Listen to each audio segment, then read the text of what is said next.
Hello.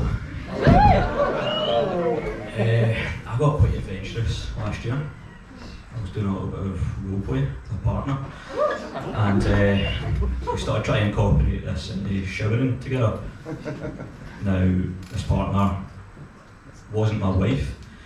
Frankly, she didn't seem like she wanted to be there at all. She was a nurse in the middle of her shift, and I had just had a liver transplant. At this point, I'm fully relying on oxygen tanks up to my nose. My left hand doesn't work, can't grip anything, remember that. And I'm wearing a child-sized catheter. Now, this is all that they had left, and it's not because I've got a small dick. So, I'm buzzing when they tell me that I can go for a shower, because I've been getting sponge bathed for a couple of weeks, and it's never as nice as it sounds.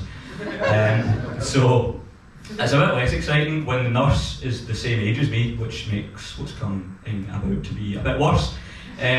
So she wheels me over to a private shower room, about 5 minutes away from my bed, and she strips off my hospital issued gown and tights like I'm a wee hooker, and she says, right, here's the soap. It's a physical bar of soap, and then she says, if you need anything, I'll be right over there. And it's a very see-through curtain. It's about 5 metres away. So I'm like, right, okay, this is it. I can shower, it's amazing. A little bit of context, I didn't know this at the time, but the oxygen tank that they've given me has been ravaged by austerity, and it only has 20 minutes in it before I start to shower. So I'm on a timer and I don't know it. So the first time that I dropped the soap was, I was using my left hand because my right hand was doing all the scrubbing. So I was applying with my left hand and I squeezed the soap with my hand that I can't squeeze stuff with. So it skates out my hand, flies along the floor, hits the nurse's shoe. So she bends down, picks it up, walks over to me with a wee bit of grin on her face. She's like, you dropped the soap, aye? I was just kind of like, so that was thoroughly embarrassing. The second time that I dropped the soap, and it's not the last,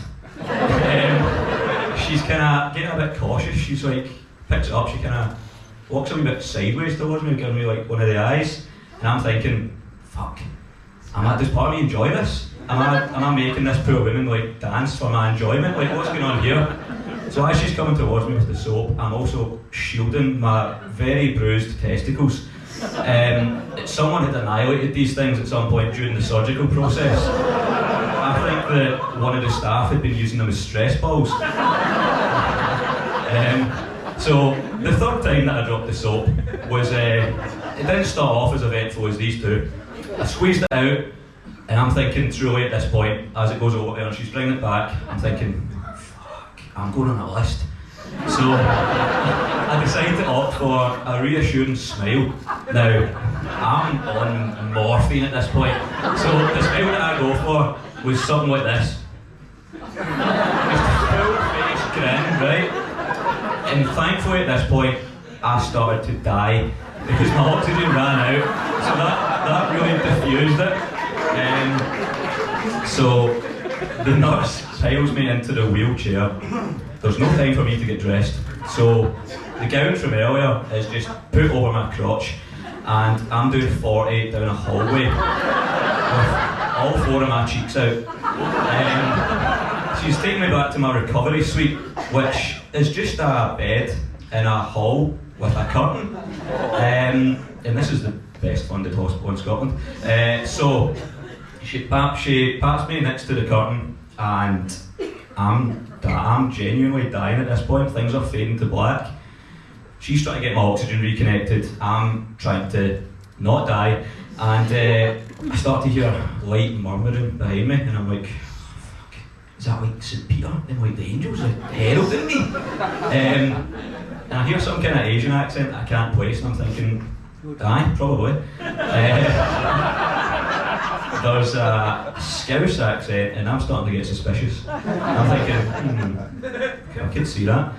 And then I hear Dundee? An angel from Dundee? And I'm thinking, nah, not in my heaven. So I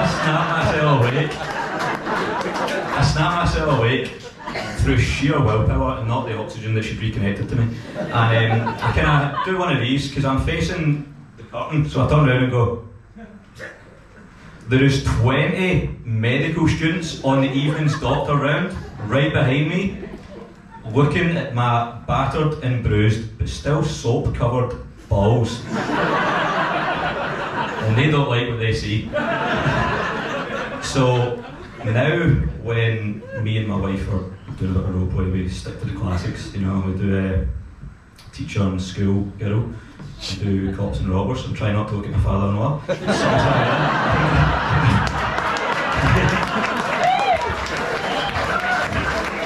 do a bit of cops and robbers, and recently we started doing disgraced New York financier, and